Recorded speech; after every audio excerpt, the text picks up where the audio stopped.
I'm currently walking along one of the streets where Singapore's most deadly racial riot took place 56 years ago.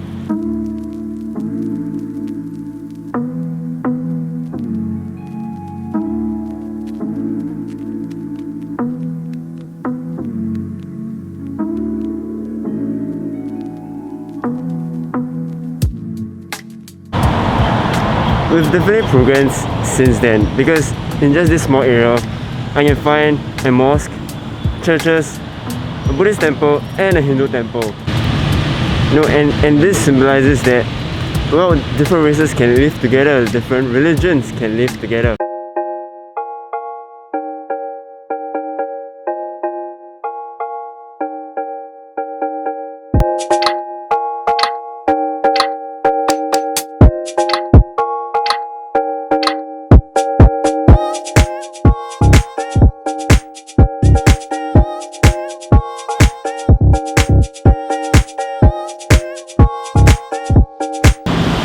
Yet, we still see racism around in Singapore, and it's not something that we usually talk about.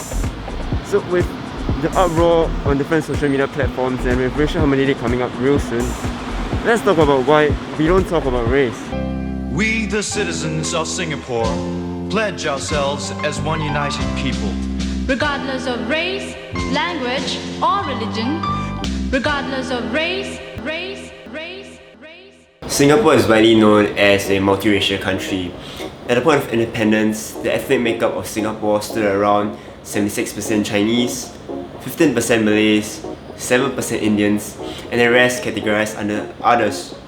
And the ratio has remained largely unchanged since then.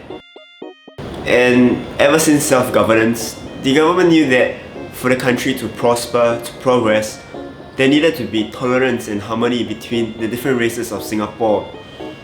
But yes, if we've learned through our history lessons, we know that racial harmony didn't come immediately. We went through a period where there was racial tension and communal violence. And the government knew that this had to be stopped. Hence, laws, legislatures were written down to ensure that different races were able to mingle, were able to understand, to create a community where different races could live together in harmony. And such laws, legislatures came in the form of the Sedition Act, or Section 298 of the Penal Code.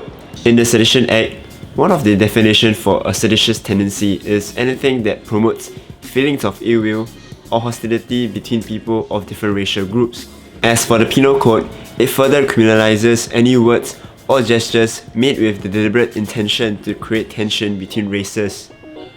Or even the ethnic integration policy, to prevent the formation of enclaves of different races in different parts of Singapore, to ensure that in every estate there was a ratio that mimicked the ratio of Singapore. We are completely unrepentant that we set out to build a multiracial, for some time a multilingual, a multicultural community, to give a satisfying life to the many different kinds of people who foregathered here in over 150 years of the British Raj. Now, let me explain to you why this can cause some issues around here. The government first introduces the laws and announces it to its people. Great laws, very effective, and we still need them now. But the people don't fully understand every part of the law, and as they go on with their daily lives, they pass on the ignorance and misunderstanding of the law. Gradually, the people become reluctant to talk about racial issues as they do not know what is right and what is wrong. And this becomes a problem, as when you don't talk about racial issues in Singapore, no one is there to right the wrongs or to provide solutions to the glaring problems, as the people aren't able to recognize them.